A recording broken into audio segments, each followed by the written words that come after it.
নেপালের এই ভয়াবহ দৃশ্যটি দেখে মনে হবে যেন এখনই কিয়ামত নেমে এসেছে। নেপাল ও তিব্বত সীমান্ত সংলগ্ন হিমালয় অঞ্চলে ভয়াবহ আকস্মিক বন্যায় এখন পর্যন্ত অন্তত ৯৭ জন মরদেহ উদ্ধার করা হয়েছে। এখন পর্যন্ত বেড়েই চলেছে মৃতের সংখ্যা। বুধবারের এই বন্যায় রাস্তাঘাট, সেতু, বসতবাড়ি ও বেশ কয়েকটি জলবিদ্যুৎ প্রকল্প ব্যাপকভাবে ক্ষতিগ্রস্ত হয়েছে বলে নিশ্চিত করেছে বার্তা সংস্থা রয়টার্স।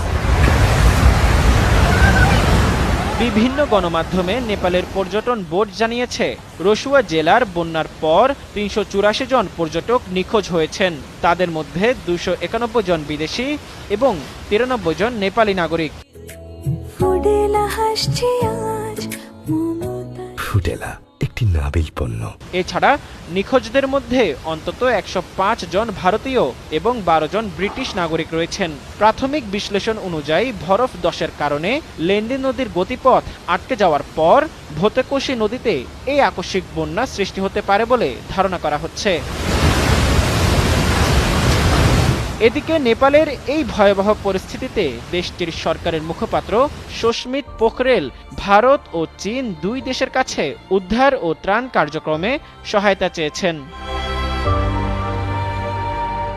অন্যদিকে দক্ষিণ কোরিয়ার পররাষ্ট্র মন্ত্রণালয় জানিয়েছে, এই বন্যায় একটি জলবিদ্যুৎ প্রকল্পে কর্মরত ৮ জন দক্ষিণ কোরীয় নাগরিক নিখোঁজ এবং আরও ১০ জন সেখানে আটকা পড়েছেন। তাদের উদ্ধারে হেলিকপ্টার পাঠানো হবে।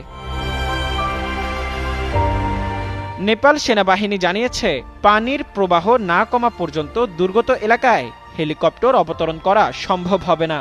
ফলে উদ্ধার কাজ মারাত্মকভাবে ব্যাহত হচ্ছে। এদিকে পরিস্থিতি মোকাবেলায় নিখোঁজদের উদ্ধারে সর্বাত্মক তল্লাশি অভিযান চালানোর নির্দেশ দিয়েছেন চীনের প্রেসিডেন্ট শি জিনপিং। পাশাপাশি ভবিষ্যতে এ ধরনের দুর্যোগের ক্ষয়ক্ষতি কমাতে নজরদারি ও আগাম সতর্ক সংকেত ব্যবস্থা আরও জোরদারের নির্দেশও দিয়েছেন তিনি।